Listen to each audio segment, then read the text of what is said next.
ফরহাদ আহমদ আপনি লিখেছেন, রজব মাস শুরু হলে একটা দোয়া পাঠ করা হয়, আল্লাহুম্মা বারিক লানা ফি রজব ওয়া শাবান। এটা কি সুন্নাহসম্মত?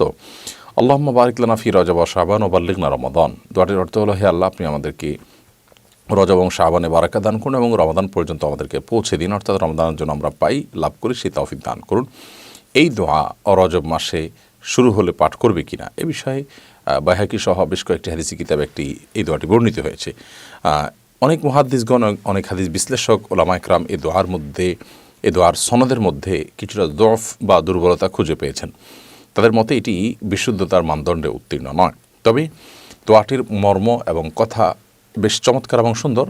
সাধারণত যে কোনো ইমানদারি রমজানের জন্য অপেক্ষমান থাকবে, আল্লাহ তাআলার কাছে রমজান যেন প্রাপ্তি নসিব হয় সেজন্য দোয়া করবেন। বিশেষত আমাদের পূর্বসূরি সালাফ যারা ছিলেন তারা 6 মাস আগে থেকে, রমাদানের 6 মাস আগে থেকে তারা দোয়া করতে থাকতেন যেন আল্লাহ তাআলা তাদেরকে রমাদান পর্যন্ত হায়াত দেন এবং রমাদান পাওয়ার জন্য তৌফিক দান করেন। সেই জায়গা থেকে আমরা আল্লাহ তাআলার কাছে দোয়া এমনিতেই বেশি বেশি করে করতে পারি, রমাদান যেন আমাদের লাভ হয় সেজন্য। আবুল কালাম আপনি লিখেছেন, শবে মেরাজের দিনে রোজা রাখা যাবে কিনা? অন্য দিনের মতো এই দিনটা সোমবার বৃহস্পতিবার সেই হিসাবে রোজা রাখলেন, ওকে, হতে পারে। অথবা এটা 27তম রাত মেরাজের সেই দিনটিতে আপনার অন্য কোনো রোজা আপনি রাখেন, তার সাথে মিলে গেল, রাখতে পারেন, কোনো অসুবিধা নেই। কিন্তু মেরাজের দিবস হিসাবে কোনো রোজার নির্দেশ কোরআনে হাদিসে কোথাও বিশুদ্ধভাবে বর্ণিত হয়নি। বিধায় এই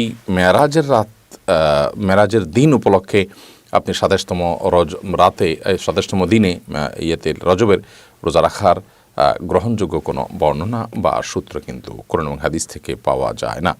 নজরুল ইসলাম আপনি লিখেছেন, রজব মাসে শবে মেরাজ নামে একটা রাত উদযাপন করা হয়, এটা শরীআই ভিত্তিক কতটুকু? রজব মাসে লাইলাতুল মেরাজ নবী সাল্লাল্লাহু আলাইহি ওয়াসাল্লামের ঘটেছে বলে আমাদের সমাজে বহুল প্রচলন রয়েছে এবং রজব মাসের 27 তারিখে 27তম রাতকে লাইলাতুল মেরাজ বা শবে মেরাজ তথা মেরাজের রাত হিসাবে উদযাপন করা হয়ে থাকে। মূলত নবী করিম সাল্লাল্লাহু আলাইহি ওয়াসাল্লাম মেরাজ হয়েছে, ইসরা হয়েছে, এগুলো সত্য শুধু নয়, মহাসত্য। এবং এই মর্মে কোরআন কারিমেতে সূরা ইসরা বনী ইসরাঈলের শুরুতে আল্লাহ তাআলা 15 নম্বর পারা শুরুতেই ইসরা সম্পর্কে আল্লাহ বলেছেন, রাত্রিকালীন ভ্রমণ আল্লাহ তাআলা করিয়েছেন তাকে অলৌকিকভাবে। আবার মেরাজের বিষয়ে নবী সাল্লাল্লাহু আলাইহি ওয়াসাল্লাম বহু হাদিস বর্ণিত হয়েছে যে আল্লাহ তাআলা তাকে ঊর্ধ্ব জগতে উঠে নিয়ে গেছেন এবং আল্লাহ তার সাথে সাক্ষাৎ হয়েছে, জান্নাত জাহান্নাম তিনি অবলোকন করেছেন, সিদরাতুল মুনতাহায় গিয়েছেন এবং বিভিন্ন নবীদের সাথে আসমানে রাসূলদের সাথে সাক্ষাৎ হয়েছে। তো এই বিষয়গুলো তো সুপ্রমাণিত এবং এগুলোকে অস্বীকার করবার, বিশ্বাস করবার সুযোগ নেই।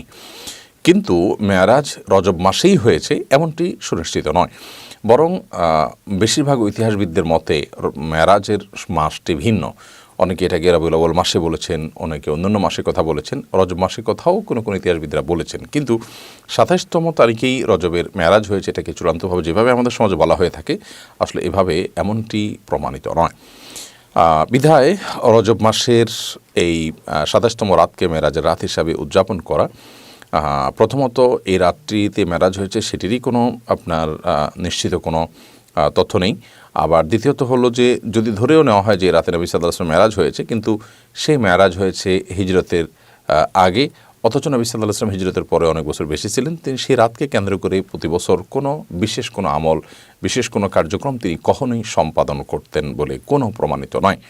যার কারণে একজন ইমানদার এই রজব মাস উদযাপনের নামে 27তম রজনীতে রাত জেগে ইবাদত করা বা এটাকে কেন্দ্র করে কোনো বিশেষ কর্মসূচি পালন করা, এটি কোরআন বা হাদিস দ্বারা সমর্থিত নয় এবং নির্দেশিত নয়। রুহুল আমিন আপনি লিখেছেন, মেরাজের শিক্ষা ও নির্দেশনা কি? মেরাজের সবচেয়ে বড় শিক্ষার বিষয় হলো যে সালাতের গুরুত্ব এত বেশি যে আল্লাহ তাআলা সালাতের নির্দেশ দেওয়ার জন্য তিনি তার কাছে ডেকে নিয়ে গেছেন এবং 50 ওয়াক্ত সালাতের নির্দেশ দিয়েছেন, সেখান থেকে আল্লাহ তাআলা কমাতে কমাতে 5 ওয়াক্তে এনেছেন এবং এই 5 ওয়াক্ত যে আদায় করবে তাকে 50 ওয়াক্তেরই সওয়াব দেওয়া হবে বলে আল্লাহ তাআলা ওয়াদা করেছেন। বিধায় মেরাজের সবচেয়ে বড় শিক্ষা হলো যে সালাতের গুরুত্ব কত বেশি সেটা আমরা শিখতে পারি মেরাজ থেকে। এবং সেই সাথে মেরাজের মাধ্যমে আল্লাহ তাআলা তাকে, নবী সাল্লাল্লাহু আলাইহি ওয়াসাল্লামকে কিছু কিছু অপরাধের শাস্তি কেমন হবে তার ডামি আল্লাহ তাআলা দেখিয়েছেন, তার মুখ আল্লাহ তাআলা দেখিয়েছেন এবং সেটির মাধ্যমে সে সমস্ত অপরাধগুলোর ভয়াবহতাও আমরা আঁচ করতে পারি, অনুমান করতে পারি। বিধায় মেরাজের সমস্ত শিক্ষাগুলো আমরা ধারণ করতে চেষ্টা করব এবং নবী সাল্লাল্লাহু আলাইহি ওয়াসাল্লাম যে বার্তাগুলো এনেছেন সেই বার্তাগুলো আমরা গ্রহণ করার চেষ্টা করব। আল্লাহ আমাদের সেই তৌফিক দান করুন। এরপর প্রশ্ন হলো, শবে মেরাজের নামাজ কীভাবে আদায় করব, কত রাকাত আদায় করব? দেখুন, শবে মেরাজ মানে হলো মেরাজের রাত, অর্থাৎ যে রাতে নবী করিম সাল্লাল্লাহু আলাইহি ওয়াসাল্লাম মেরাজ হয়েছিল নবী সাল্লাল্লাহু আলাইহি ওয়াসাল্লামের জীবনে মেরাজ এবং ইসরার ঘটনা ঘটেছে, সেটি সত্য এবং মহাসত্য, এবং হাদিসের আলোকে সুস্পষ্টভাবে এটি প্রমাণিত। তার এই মেরাজ যে রাতে হয়েছে, সেই রাতটাকে প্রতি বছর উদযাপন করা, এটাকে বলা হয় মেরাজ উদযাপন বা শবে মেরাজ বা মেরাজ বার্ষিকী। তো এরকম উদযাপনের কথাই কোন হাদিসে নেই। বরং আরও ইন্টারেস্টিং বিষয় হলো, নবী সাল্লাল্লাহু আলাইহি ওয়াসাল্লাম মেরাজ ঠিক কোন তারিখে হয়েছে সেটি হাদিসে সংরক্ষিত নয়, প্রণীত নয়। বিভিন্ন ইতিহাসবিদগণ, হাদিস বিশ্লেষক, বিভিন্ন ওলামা একরাম বিভিন্ন মন্তব্য করেছেন মাত্র। এর প্রকৃত রূপ, অর্থাৎ প্রকৃত ঘটনা যে ঠিক কবে ঘটেছে, তারিখটা কবে ছিল, সেটা আল্লাহ তাআলা ভালো জানেন। রজব মাসের 27 তারিখে আমরা সাধারণত আমাদের দেশে মেরাজের রাত হিসাবে জানি, অথচ এই মতের বাইরে আরও 15টি মতের মতো আছে। এবং সেই মতগুলোর দিকে আমরা তাকালে দেখি রজব মাসেই নয়, কেউ রমজানে, কেউ শাওয়ালে, কেউ আপনার রবিউল আউয়ালে, এরকম বিভিন্ন মাসে মেরাজ হওয়ার কথা বলেছেন। অতএব প্রথমত মেরাজ এই রজব মাসের 27 তারিখে হচ্ছে, এটি চূড়ান্ত নয় এবং এটি কোরআন বা হাদিসের কোনো বক্তব্য দ্বারা প্রমাণিত নয়, এটা বিভিন্ন ইতিহাসবিদদের গবেষণা এবং মতামত মাত্র। দ্বিতীয়ত হলো, নবী সাল্লাল্লাহু আলাইহি ওয়াসাল্লাম মেরাজ হয়েছে তার হিজরতেরও আগে। তারপর তিনি মদিনায় এসে 10 বছর বেঁচে ছিলেন। এই পুরো সময় ধরেই প্রতি বছর একবার করে মেরাজের ওই রাতটি উদযাপন করেছেন কোনো আমলের মাধ্যমে, এরকম কোনো বর্ণনা পাওয়া যায় না। বিধায় শবে মেরাজের নামাজ, শবে মেরাজের বিশেষ আমল বলতে আসলে কিছুই নেই। আমরা শুধুমাত্র মেরাজ থেকে শিক্ষা গ্রহণ করার চেষ্টা করব। সেই সাথে নবী করিম সাল্লাল্লাহু আলাইহি ওয়াসাল্লাম মেরাজ থেকে 5 ওয়াক্ত নামাজ নিয়ে এসেছেন। অতএব শবে মেরাজের নামাজ যদি আপনি বলতে চান, তাহলে আমি বলবো 5 ওয়াক্ত নামাজ। অতএব 5 ওয়াক্ত সালাত আমাদেরকে নিয়মিত ঠিকমতো আদায় করতে হবে, তবেই সেটা শবে মেরাজের সালাত আদায় বলতে প্রকৃত অর্থে এবং সত্যিকার অর্থে সঠিক বলে বিবেচিত হবে। এরপরে প্রশ্ন হলো, মিরাজের তাৎপর্য ও শিক্ষা কী? দেখুন, মেরাজের তাৎপর্য হলো যে নবী করিম সাল্লাল্লাহু আলাইহি ওয়াসাল্লাম যখন তার সবচেয়ে আপন তার চাচাকে হারিয়েছেন এবং তার সহধর্মিণী খাদিজা রাদিয়াল্লাহু তাআলা আনহা, তার সবচেয়ে বড় সান্ত্বনার জায়গা, আশ্রয়ের জায়গা, সে ব্যক্তিকে হারিয়েছেন এবং তার জীবনে বড় বড় দুর্ঘটনা ঘটেছে এবং তিনি তায়েফ থেকে খুবই অপমানকর একটা অভিজ্ঞতা নিয়ে তিনি ফিরেছেন। তো সব মিলিয়ে তার ওই বছরটাকে বলা হয় তার জীবনে আমাল হুজুন বা পেরেশানির বছর। নবী করিম সাল্লাল্লাহু আলাইহি ওয়াসাল্লামের সেই পেরেশানির বছরের এই কষ্ট লাঘবের জন্য আল্লাহ রাব্বুল আলামিন তাকে মেরাজে ডেকে নিয়ে গেলেন এবং জিবরিল তাকে প্রথমে বাইতুল মাকদিস এবং সেখান থেকে সপ্ত আকাশ ভেদ করে আল্লাহ তাআলার সাথে সাক্ষাৎ, জান্নাত জাহান্নাম দর্শন করিয়ে আবার তাকে দুনিয়াতে পাঠিয়ে দিলেন। এই যে বিষয়গুলো ঘটেছে, এই বিষয়গুলো ঘটেছে মূলত নবী করিম সাল্লাল্লাহু আলাইহি ওয়াসাল্লামকে সান্ত্বনা দেওয়ার জন্য। সেই সাথে আল্লাহ তাআলা 5 ওয়াক্ত সালাতের গুরুত্বপূর্ণ বিধান সেখানে দিয়েছেন, নবীদের সাথে সাক্ষাৎ হয়েছে। এই মেরাজের সবচেয়ে বড় শিক্ষা তো এটি যে আল্লাহ রাব্বুল আলামিন দ্বারা অসম্ভব বলতে কিছুই নেই। আর যখনই মানুষ পেরেশান থাকে, মানুষ যখন টেনশন থাকে, মানুষ যখন বিপর্যস্ত থাকে, বিপদগ্রস্ত থাকে, মানসিকভাবে ভেঙে পড়ে, তখন আল্লাহ রাব্বুল আলামিন মানুষকে বিভিন্নভাবে সেটি লাঘব করে দেন। নবী সাল্লাল্লাহু আলাইহি ওয়াসাল্লামের ক্ষেত্রেও তাই হয়েছে।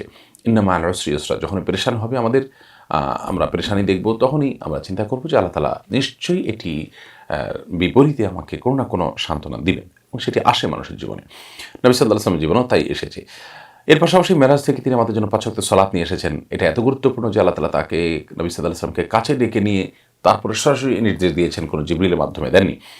সেই সাথে তিনি জান্নাতে কিছু কিছু সাহাবী আগে চলে যাওয়ার সংবাদ তিনি শুনতে পেরেছেন। কীভাবে গিয়েছেন তারা? কিছু আমলের মাধ্যমে, যেমন তাহিয়াতুল ওযু নামাজের মাধ্যমে আল্লাহ তাআলা আগে জান্নাতে তার পায়ের আওয়াজ তিনি শুনতে পেয়েছেন। ঠিক একইভাবে কিছু অপরাধ, কিছু গুনাহের শাস্তি তিনি জাহান্নামে শাস্তি তিনি দেখেছেন, ফেরেশতারা তাকে দেখিয়েছেন। তো সেগুলোর মাধ্যমে সে সমস্ত অপরাধের ভয়াবহতা, মানুষকে নসিহত করে নিজে আমল না করা, সুদের কারবারে জড়িত হওয়া, জেনা ব্যভিচারে লিপ্ত হওয়া, গীবত শিকায়াত করা, এগুলো কত ভয়াবহ, এগুলোর শাস্তি আল্লাহ তাআলা তাকে দেখিয়েছেন। তো সেই শিক্ষাগুলো আমরা গ্রহণ করব মেরাজ থেকে। আল্লাহ তাআলা আমাদেরকে তৌফিক দান করুন।